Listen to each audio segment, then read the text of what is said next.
बात करेंगे मार्केट की। और क्या शानदार दिन रहा आज मार्केट के लिए। और निफ्टी में गैप अप हुआ, निफ्टी में गैप अप हुआ और वो टिका। सबसे इंपॉर्टेंट चीज़ ये है, हाँ बहुत ज़्यादा उसके बाद बिल्डअप नहीं हुआ, लेकिन बैंक निफ्टी में गैप अप के बाद और बिल्डअप हुआ। इनफैक्ट बैंक निफ्टी ने तो आपको एक शानदार एंट्री दी और उसके बाद 51,850 51,900 के करीब, और वहाँ से करीब 350-400 पॉइंट की रैली थी। वो एक्सपेक्टेड था, आज सुबह मैंने बात भी की थी। और आज का सबसे बड़ा फैक्टर, एक्चुअली आप टैरिफ को भूल जाइए एक बार के लिए, आज का सबसे बड़ा फैक्टर रहा HDFC बैंक। एक बार उसका इंटरडे चार्ट देखिए जरा HDFC बैंक का, ये अभी भी 3.5% के गेंस को सस्टेन कर रहा है। और ये बात मैं क्यों कह रहा हूँ, क्योंकि इसका मतलब ये है कि फाइनली मार्केट अब अपने डोमेस्टिक ट्रिगर्स पर फोकस कर सकता है। पॉलिसी वाले दिन भी हम ज़्यादा पॉलिसी पर फोकस नहीं कर पाए, क्योंकि एक तलवार लटकी हुई थी कि क्या होगा ग्लोबल टैरिफ वगैरह को लेकर, लेकिन अब एटलीस्ट मार्केट उस चीज़ पर एक फोकस कर रहा है। और उसका मैं एक एग्जांपल देता हूँ आपको। बैंक निफ्टी अब आज के हाई पर मार्च के हाईएस्ट पॉइंट से 200 पॉइंट ऊपर है। निफ्टी अभी भी मार्च के हाई से 500 पॉइंट नीचे है, लेकिन बैंक निफ्टी ऑलरेडी ना सिर्फ मार्च हाई पर है बल्कि मार्च हाई के ऊपर कामकाज कर रहा है। तो ये इम्पॉर्टेंट है। और बैंक निफ्टी की स्ट्रेंथ है, मिड कैप में भी रैली है ज़बरदस्त। तो सब कुछ आज मार्केट के लिए कहते हैं सब चंगा सी। श्रेया वीर, गुड आफ्टरनून। बिल्कुल सर, सब चंगा सी वो दिखा भी मार्केट में। शानदार रैली आज के सेशन में, जैसा कि आपने मेंशन किया, देखने को मिली। लेकिन जिस तरीके से गैप अप आज के सेशन में निफ्टी में देखने को मिली, फिर कंसोलिडेशन फेज में ही रहा निफ्टी। फ्राइडे के भी सेशन में हमने यही नोट किया था, 300 अंकों की गैप अप्स के बाद एक फेज में था निफ्टी, लेकिन बैंक निफ्टी ने आज मौका दिया है। लेकिन सबसे बड़ा सवाल यहाँ पे कि ये तेज़ी कितनी टिकाऊ लग रही है। चौतरफा खरीदारी जो हम 2 ट्रेडिंग सेशन से देख रहे हैं, ये क्या आगे भी परसिस्ट करेगी या फिर यहाँ पे अभी कॉशियस रहने की सलाह है? कौन से लेवल्स इंपॉर्टेंट लग रहे हैं? टेक्सचर क्या है? सलाह क्या रहेगी ट्रेडर्स को? देखिए 23,800 तक का रास्ता खुला है श्रेया। मैं बार बार ये बात कह रहा हूँ, मैंने परसों भी ये बात कही थी। और कि सिर्फ गैप अप से घबराए नहीं, मार्केट में अब कुछ एक 23,800 जो हम गिरे थे वो पूरी की पूरी रिकवरी की जगह है। और हो सकता है 23,800 पे भी हम गिरे ना, हो सकता है कि हम एक बार के लिए 24,200 तक भी चले जाएं। इनफैक्ट ये भी पॉसिबिलिटी है। अभी क्या करना है आपको, मैं उसकी बात कर लेता हूँ। निफ्टी में 23,400 के ऊपर, आज सुबह हमने बात की 23,350 से 23,400 एक रेजिस्टेंस है, 100 डे मूविंग एवरेज है वहाँ पर। 23,368 आज का हाई है। 23,400 के ऊपर मुझे लग रहा है तेज़ी और बढ़ेगी। और एक बहुत सिंपल चीज़ हो गई है, आज का लो 23,200, अब 23,200 अपना स्टॉप बना ले। अगर आपको यहाँ भी लॉन्ग करना है, 130 पॉइंट का स्टॉप है यहाँ से, लेकिन रिस्क रिवॉर्ड देखिए, आप थोड़ा पोजिशनल सोचना होगा आपको। 23,800 तक की मुझे जगह दिख रही है निफ्टी पर, और आज के लो के इसके हिसाब से आपको स्टॉप के हिसाब से बेसिकली लॉन्ग रहना, तो वो एक 4:5 3:1 या 4:1 के करीब का एक आपका रेशो बैठेगा रिस्क रिवॉर्ड का।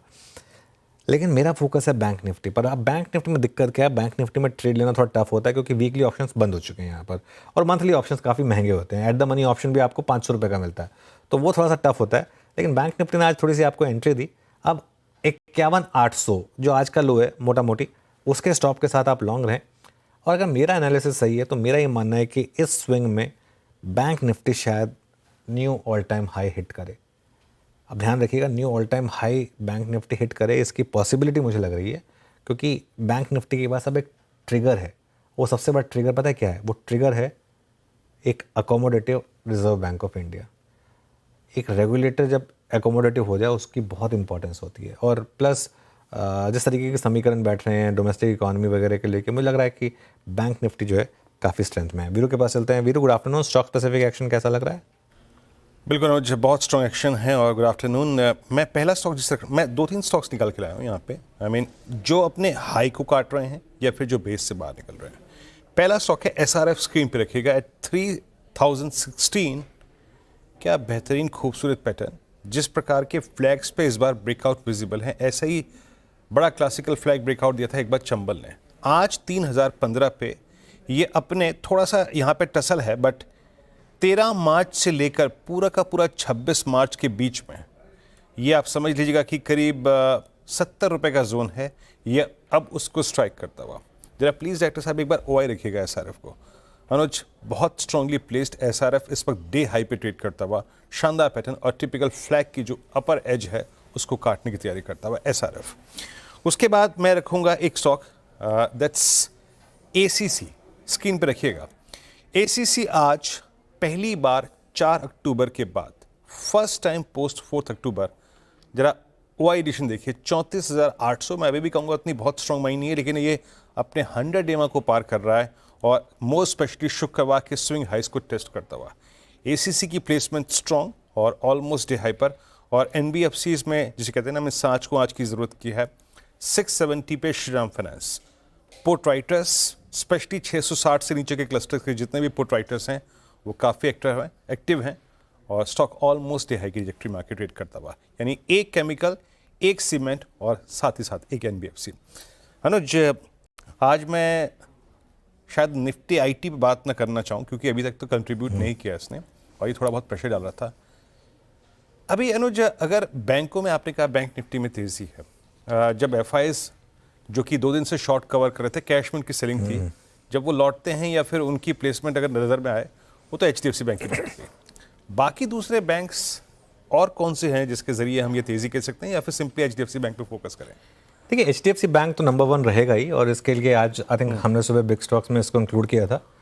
स्पॉटलाइट में मैंने ICICI बैंक लिया था। मैं थोड़ा सा सरप्राइज हूँ कोटक के रिएक्शन को लेकर, लेकिन ठीक है, वो काफ़ी चल चुका है, आई थिंक पहले चल चुका है। इसके लिए आज कोटक में थोड़ी सी हाई लेवल से प्रॉफिट बुकिंग आ गई, चलता है। I think axis, federal, I think अगर आप थोड़ा रिस्क लेना चाहें तो बंधन, आई थिंक काफ़ी AU small finance bank, I think काफ़ी बैंक्स हैं जहाँ पर मुझे लग रहा है इस बार आप अर्निंग सीजन में फेडरल बैंक, सभी में मुझे लग रहा है कि अच्छी स्ट्रेंथ है। अच्छा, एक अच्छी चीज़ क्या है, सारे जितने भी ये हमने नाम गिनाए इनमें से ज़्यादातर ने आज आपको इंट्राडे में भी मौके दिए। बाकी तो निफ्टी ने तो, बाकियों ने तो आपको इंट्राडे में कुछ खास मौके दिए नहीं, लेकिन बैंकों ने आज आपको इंट्राडे में मौके दिए हैं। खास तौर से जो मैंने 3-4 नाम गिनाए थे, AU small finance bank for example, वो एक एग्जांपल था। F&O का स्टॉक है, काफ़ी लिक्विड है। ऐसे स्टॉक्स जो हैं इन्होंने आपको इंट्राडे में मौके दिए। तो आई थिंक लोगों को एक चीज़ समझनी होगी कि बैंकों के पास अब एक फंडामेंटल ट्रिगर है, और वो फंडामेंटल ट्रिगर, एक तो पहली बात तो सिर्फ इससे ना घबराएं कि bank Nifty all time high के काफ़ी करीब है। ये all time high bank Nifty ने पिछली बार कब लगाया था, बहुत टाइम हो गया उसको।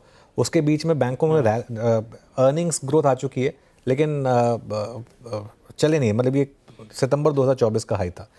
तो उस हिसाब से मुझे लग रहा है कि बैंकों में रिस्क रिवॉर्ड आपका सही है। हाँ, जो भी करें हेज के साथ करें, क्योंकि डोनाल्ड ट्रंप साहब का कोई भरोसा नहीं है, किसी दिन उठ के फिर कुछ वो लिख दें और कुछ उल्टा सुल्टा हो जाए तो। लेकिन एक चीज़ क्लियर है, ये स्पेस वैसे भी इवन पहले भी कम गिर रही थी, जब ट्रंप साहब एक्टिव थे तब भी कम गिर रही थी ये स्पेस। HDFC बैंक ने पैसा खोया नहीं है आपका। तो ये मुझे लग रहा है कि एग्रेसिव ट्रेडर्स अब यहाँ पर फोकस कर सकते हैं।